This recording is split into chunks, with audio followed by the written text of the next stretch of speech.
안녕하세요. 정치를 쉽게 풉니다. 정치의 쉽다! 현재 윤석열은 자신의 떨어지는 지지율을 반등시키기 위한 북풍몰이에 여념이 없습니다. 탈북어민 강제 북송은 반인륜적 범죄로 규정하고 낱낱이 규명해야 한다는 입장을 내놨던 겁니다. 지금 그들이 이 북풍몰이로 드립을 하고 있는 게 바로 서해 공무원 피격 사건과 탈북어민 북송 사건입니다. 그런데 이것은 죄다 실패할 것입니다. 왜냐? 당시 국힘도 문재인 정부의 당시의 조치에 동의했었기 때문입니다. 서해 공무원 피격 사건이 일어났을 당시 그 내부 정보를 체크했던 국힘 한기호 의원은 그 국방부 간사는 이렇게 말했습니다. 그 이대준 씨 가족들은 지금 월북할 이유가 없다고 얘기하지만 공식적으로 국방부가 판단한 것은 의도가 있다고 보고 그 의도는 월북한 것으로 보입니다. 그리고 탈북 어민 사건이 일어났을 당시 그 내부 정보를 체크했던 국힘 이혜훈 의원은 국회 정보위원장은 이런 발언을 했습니다. 진짜.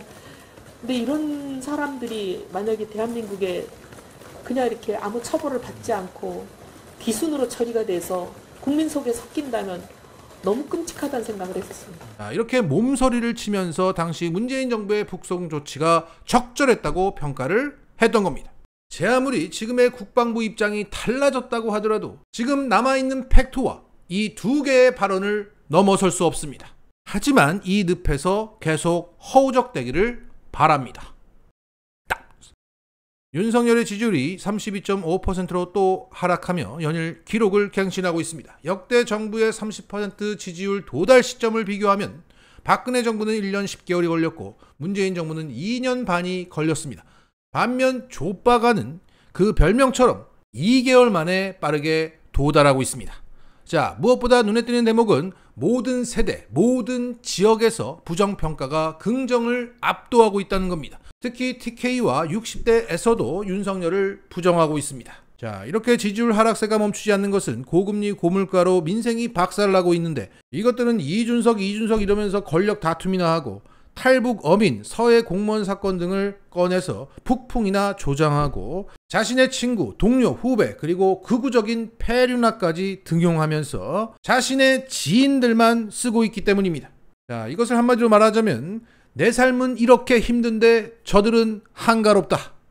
이것 때문에 지금 전 세대, 전 지역이 윤석열 부정으로 대통합을 이루고 있습니다. 게다가 윤석열은 코로나 재유행에 대해서 대책도 없어서 미국과 영국의 확진자 수를 이미 추월하고 있습니다.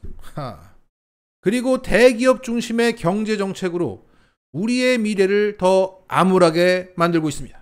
자, 이와 관련해서 클리앙의 미소힘님께서 정치 경제를 간통하는 명문을 올려주셨습니다.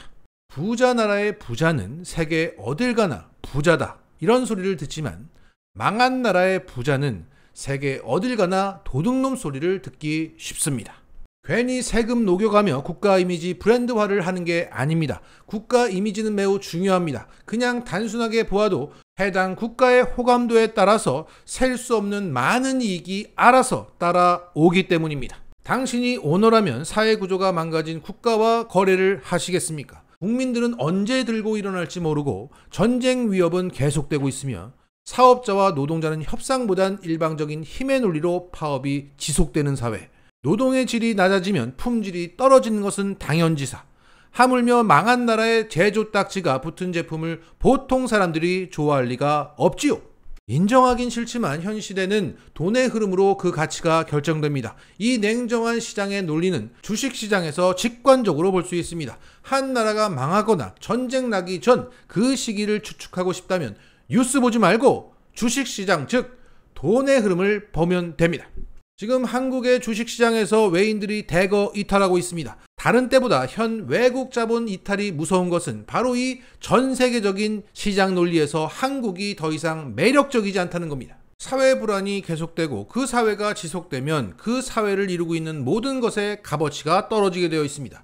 장사꾼은 폐점 시에 푼돈이라도 받고 재고떨이를 하겠죠. 한편 한국의 정치인들을 괜히 정치 자영업자라고 부르는 게 아닙니다.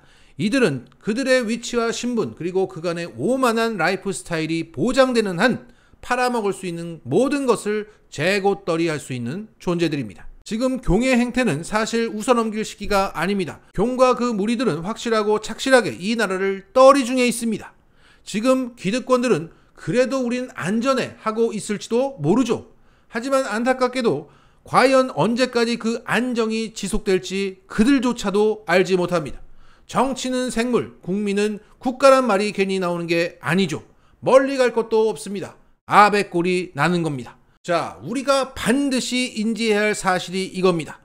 지금 교훈과 그 무리들은 하나의 국가, 즉 사회 자체를 헐값에 팔아 먹으려고 하는 겁니다. 주권국이 아닌 속국으로의 전환을 그들은 바라고 있습니다. 현재 교의 지지율이 빠르게 떨어지고 있습니다. 현 기득권들은 선택을 해야 할 시기이기도 합니다.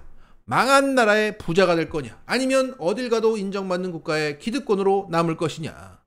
이 나라의 국민들의 선택은 지지율로 바로 나타납니다. 이젠 이 나라의 기득권의 움직임을 확인할 수 있길 희망합니다. 자, 저는 미소희님께서 이 말씀을 하셨다고 생각합니다. 경제는 주가가 척도, 정치는 지지율이 척도다. 우리 주식시장에서 외인들이 주가 보고 빠져나가고 있듯이 대기업 총수들이 법인세이나 형벌 감형, 민영화, 노동 유연화 등등 챙길 거 챙겼으면 윤석열 지지율 보고 빠져나갈 수 있다는 겁니다. 윤석열은 앞에서는 지지율 의미 없다고 했지만 뒤에서는 현재 여론조사 계속 돌리고 있고 레드팀 같은 거, 그냥 일부러 반대편 입장에서 서서 조직 내 취약점을 사전에 드러내서 경고하는 역할을 하는 그런 팀, 그 레드팀을 구성하고 있다는 뉴스가 나오고 있습니다. 그만큼 지지율은 매우 중요한 겁니다. 자, 그러한 맥락에서 기득권의 자본을 먹고 사는 언론들의 움직임이 현재 심상치 않습니다. 얼마 전까지만 해도 걱정하는 수준이었다가 갈수록 그 비판의 수위가 높아지고 이젠 경고를 하고 있습니다. 이제 윤석열이 지지율을 반등시키지 못한다면 먹을 만치 먹은 기득권들은 익절의 유혹을 느낄 수 있습니다. 돌이켜보면 지난 박근혜 탄핵은 기득권의 싸움이 트리거가 돼서 촛불 시민이 마무리했던 사건입니다. TV조선, JTBC가 그 방아쇠를 당기지 않았다면 탄핵은 오지 않았을 겁니다. 다시 한번 말씀드리지만 그들은 탐욕적이지만 바보가 아닙니다. 적당히 망한 상태에서 새 판 짜기 하면 좋겠다는 생각을 가지고 있는데 이 무식한 검사들과 김건희의 지인들이 크게 망칠 것만 같습니다. 그래서 윤석열의 지지율이 좆바가로 2달 만에 30%를 기록했듯이 기득권들 역시 익절의 유혹을 2달 만에 강하게 느끼고 있다. 지금 이 상태로 가다가 민영화가 되겠습니까? 노동유연화가 되겠어요? 지금이 고점이야. 말을 바꿔야 되는 거 아니야? 이 짱구를 지금 대기업 총수들이 굴리고 있다. 고민하고 있다. 자, 그런데 윤석열이 고분고분하게 권력을 내놓겠습니까? 박 터지게 싸우는 거죠. 박 터지게 싸우는 겁니다. 다음 생애에서도 볼 수 없는 장면을, 그 진기한 장면을 우리는 보게 될 겁니다. 마치겠습니다.